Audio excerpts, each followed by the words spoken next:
5 for Phonology 1, we have to do an interview to a native speaker, and well, today we are with him, and let's start.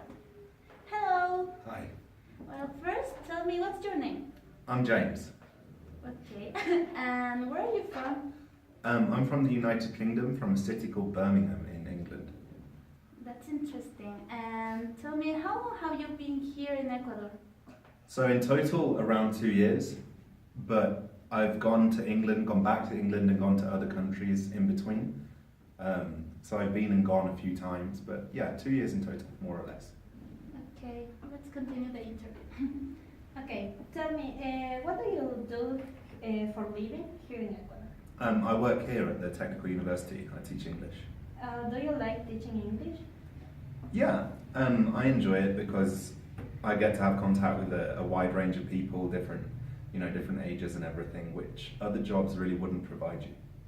Okay, tell me, have you ever had maybe an strange experience speaking Spanish here? I don't think I've had a strange experience because when I arrived in Ecuador, I'd already studied Spanish for a few years. So my level of Spanish was kind of good enough to communicate with people. So, I mean, it's not to say that I never had difficulties, but I never had a strange experience. Okay. Okay, and what do you think about the Ecuadorian culture? That's such a wide question. It's kind of difficult to answer it. There's so many different aspects of Ecuadorian culture, depending on what kind of community you're in, whether you're in the Sierra, whether you're on the coast, in the Oriente. Could we here in the Sierra? What do I think about culture in the Sierra? I guess it's very family oriented, that would be what stands out to me as being very different from where I come from, the kind of huge role that the family plays in people's day-to-day lives. Okay. And what do you think about Ambato? It's a small city. It has nice areas, and you kind of grow to be fond of it the more time you spend here. But because it's so small and it feels quite insular, I think if you live here, it's important to kind of get outside the city from time to time. Okay. And could you tell us what is your favorite dish? What? My favorite Ecuadorian dish, or just my favorite food? Seco de chivo, I guess, is my favorite food. Okay. Okay, and did you plan to be a teacher, or it just happened?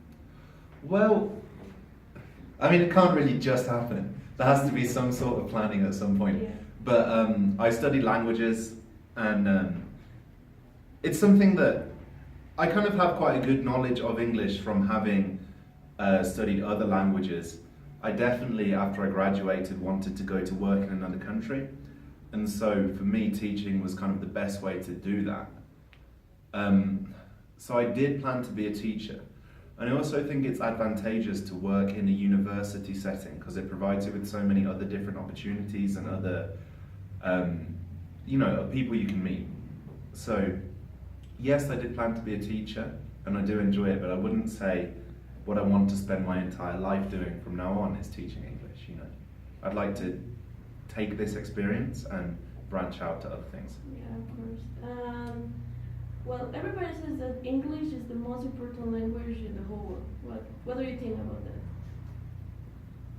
Well, I suppose for the time being, de facto it's true, It's one of the languages of the UN, it's a main language of international diplomacy.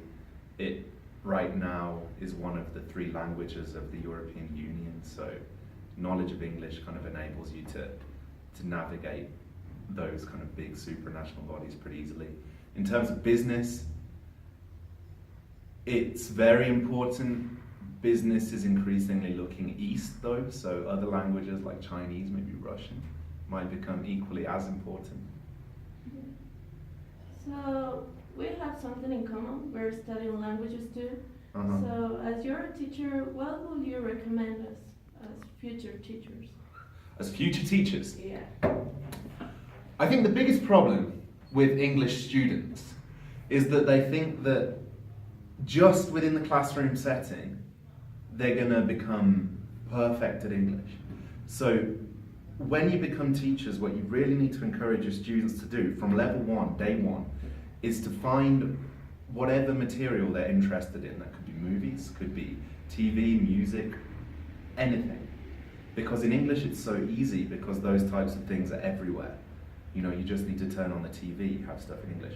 You need to encourage your students to expose themselves and to immerse themselves in English content outside the classroom. Because language is learned through experience and through practice, you know? So that would be my advice. Yeah. Well, thank you very much. It was really nice to interview, so that was it. Yeah, it was a pleasure to meet you, James, and thank you very much for helping us, and we wish we will get a good grade. I hope so too. Okay, thank you.